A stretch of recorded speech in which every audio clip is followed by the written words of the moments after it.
Good afternoon, dear teachers and partners. This is my another lesson plan that is based on the number 3, talking about my journal in the UTPL University. So this is, as I mentioned, my lesson plan number 3.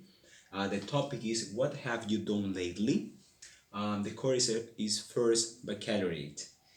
Okay, in the same way that I presented in the other video, I have the teaching process or the learning process. I have the three parts: activation, building, and wrap up. All of this is based on this part. What have you done lately? Even in this part in the grammar, it mentioned the tense have you done, have you done. Okay, this can give students an idea about what the class will be. So there I have in the activation part, the teacher draws a circle on the floor. Well, this is an activity that is commonly presented in primary students, in the primary class, but it will be worth for secondary teachers. All of the students like to play. The thing is that actually we don't realize or use those games to be presented in the class. So what it refers when the teacher draws a circle on the floor? Well, if you have the permission to make circle with a chalk, maybe you can do it, or you can take a big cardboard with a circle draw there. Okay, so for what is that? This is like an icebreaker activity, but it's related to the topic. Here I have students here verbs in present. Okay, here is all the students will be set around the circle, so you have to make a big circle, or you can play with the squares on the floor depending on the design of your school. So in the school that where I work, we have big circles there. So when the students hear verbs in present, you have to anticipate and explain students what are the instructions, clear instructions, okay?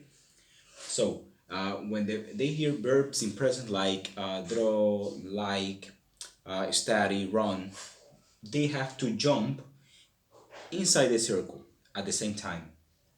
When the students hear verb in past, they have to be out in the circle.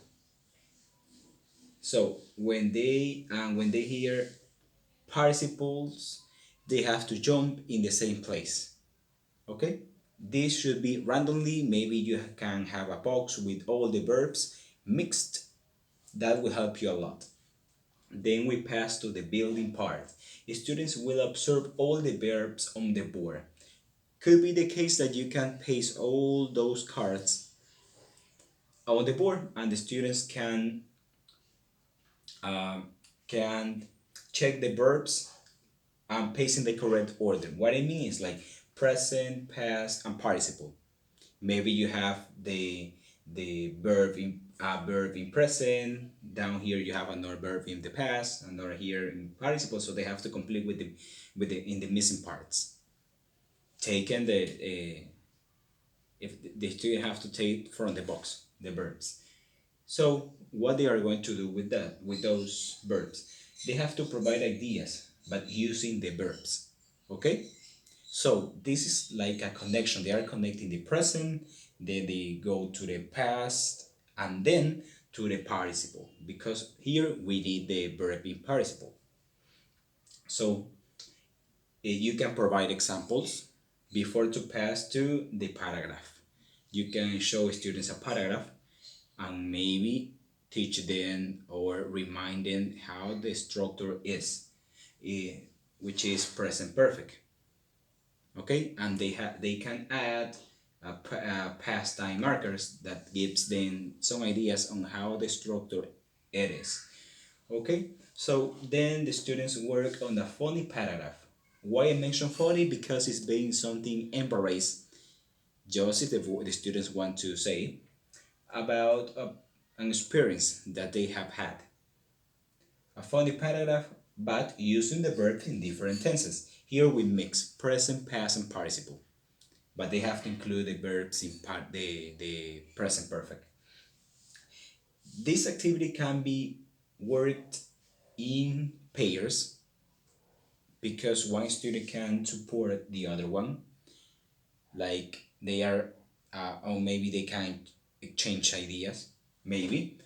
Okay, then continue with the wrap up. In the wrap up, the teacher requires the students to play a game, the same game, but this time with sentences based on the present perfect. This would help a lot, a lot. That is why you connect the activation with the wrap up, based on the building too. Okay, so as mentioned, this time will be with sentences. Or something positive that I can mention. I am playing a game, reminding them when they were small students. Negative aspect could be that some students do not like to play games, but maybe you can provide worksheets. Because I have had some students that don't like to do kinesthetic activities. They like to do activities like grammar or something like that. I remember that I have students for basic and ask me to learn things, but grammar structure. Only that is what he likes. So we can change those ideas. So that is like a plan B. Okay, that could be a negative aspect.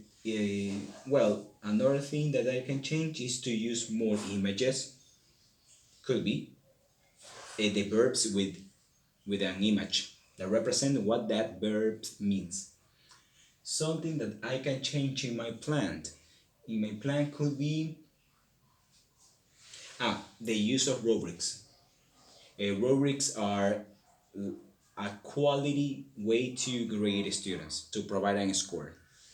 It's better than giving a number first, like it is on the first time that they learn the present perfect. Could be that we can use rubrics a little bit more based on the game, on how they learned. And then to the second class, it could be an evaluation that can be based on rubrics too. Okay, but it's like a little bit deeper on grammar. Could be. That is something that I can apply. Even in my lesson plan, I included rubrics in all the lessons. Okay, why the activities? Why? Because I think that they like those activities. They can love that. That's that's all. I think that that's all. Okay, thank you so much.